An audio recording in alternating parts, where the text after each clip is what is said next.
tiempo, cuando terminó Jesús de hablar a la gente, entró en Cafarnaún. Un centurión tenía, enfermo a punto de morir, a un criado a quien estimaba mucho.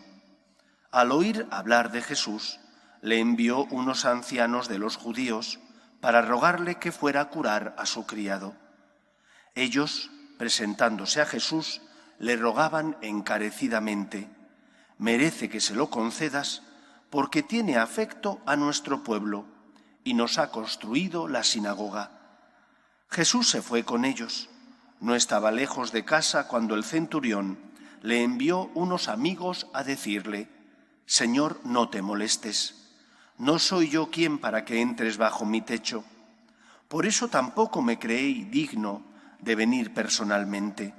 Dilo de palabra y mi criado quedará sano. Porque yo también vivo bajo disciplina y tengo soldados a mis órdenes.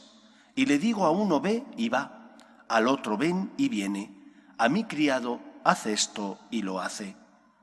Al oír esto, Jesús se admiró de él y, volviéndose a la gente que lo seguía, dijo: «Os digo que ni en Israel he encontrado tanta fe».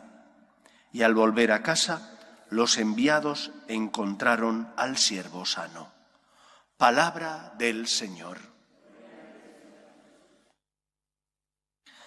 Decía Chesterton que el sentido común es el menos común de los sentidos. Yo creo que los cristianos deberíamos aplicarnos este dicho, porque si decimos que tenemos fe, deberíamos ser consecuentes con nuestra fe. ¿Qué significa tener fe?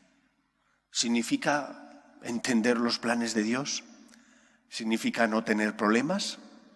¿Significa que todo te sonría en la vida y que no tengas que sacrificarte ni esforzarte para hacer el bien y evitar el mal?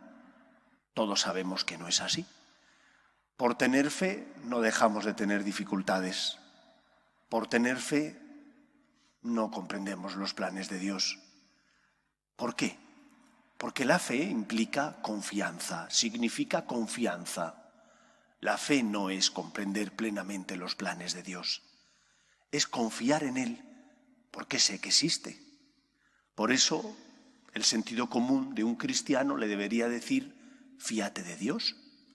Fíate de Dios porque crees en el Todopoderoso. Fíate de Dios porque sabes que es el Señor y porque además tienes experiencia del amor que te tiene. La prueba máxima del amor de Dios es que envió a su Hijo al mundo, permitiendo que Él entregara su vida para salvar la nuestra. Lo dijo el mismo Cristo. En verdad, alguien entregue la vida por un justo, pero por un pecador, pues esos pecadores somos nosotros. Y Cristo es la moneda de cambio que Dios Padre entregó para recuperar nuestra vida y nuestra libertad. Por lo tanto, la enseñanza del Evangelio de hoy, el testimonio del centurión, un soldado romano, que no era alguien religioso judío, sino que, al contrario, posiblemente fuera una persona que venía de una familia de paganos y, sin embargo, viviendo allí en Israel, pues quizás el Señor le tocó el corazón y él se dejó tocar. Porque Dios siempre se acerca a nosotros, pero nosotros nos dejamos tocar por Dios. O una y otra vez retamos al Señor, una y otra vez le exigimos pruebas, una y otra vez no tenemos ese sentido común que desgraciadamente suele ser el menos común de los sentidos. Respeta a Dios. Respeta a Dios porque tienes fe. Respeta a Dios porque sabes que existe. Respeta a Dios porque tienes experiencia del amor de Dios y por lo tanto deberías ser consecuente con tantos regalos y dones como el Señor te ha concedido. Que no tenga fe aquel que no ha sentido el amor de Dios, lo puedo entender. Pero que no confiemos en Dios aquellos que hemos sentido el amor de Dios, no lo entiendo. Sé que somos débiles, que fruto de esa debilidad tropezamos, pero retar a Dios, tentar al Señor porque no comprendemos sus planes o porque no nos da lo que nosotros le pedimos, que nos puede parecer muy bien lo que le pedimos, pero es que Él es el Señor y nosotros somos la criatura. Por lo tanto, deberíamos vivir, como dice el centurión, bajo disciplina. ¿Y qué significa bajo disciplina? Pues significa que Dios es el Señor y que por lo tanto nosotros no podemos quitar a Dios del lugar que le corresponde en nuestra vida y en el mundo que Él ha creado. Si Él es el Señor y yo no lo soy, yo soy la criatura. Él es el Señor.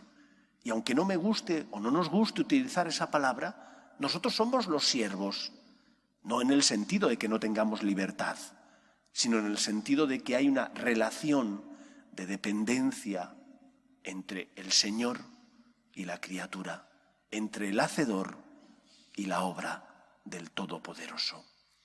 Por eso apliquemos el sentido común, de darle a Dios el lugar que le corresponde en nuestra vida. Y cuando tengamos dificultades, vengamos a que nuestro Padre Dios nos consuele. Vengamos a dar gracias, vengamos a expresarle nuestro amor y ocupando Dios ese primer lugar en nuestro corazón y en nuestra vida, todo queda en equilibrio. Decía San Francisco que Dios no resta, sino que suma. Cuando tú amas a Dios, el Señor llena tu corazón de su misericordia, de su gracia, y hace que puedas amar más, que tus límites se ensanchen, que llegues a amar y perdonar incluso a aquellos que a veces te parecería imposible hacerlo. Pero es el Señor el que mueve tu corazón, es el Señor el que te dice, vuelve a empezar, perdona, comparte, sé generoso, como yo lo he sido contigo. Tenemos experiencia de fe, experiencia del amor de Dios. Que la fe nos sostenga y nos ayude a respetar a Dios y ser en medio del mundo luz y esperanza por nuestras obras de caridad, por nuestra manera de vivir. Que el Señor nos ayude. Nos ponemos en pie.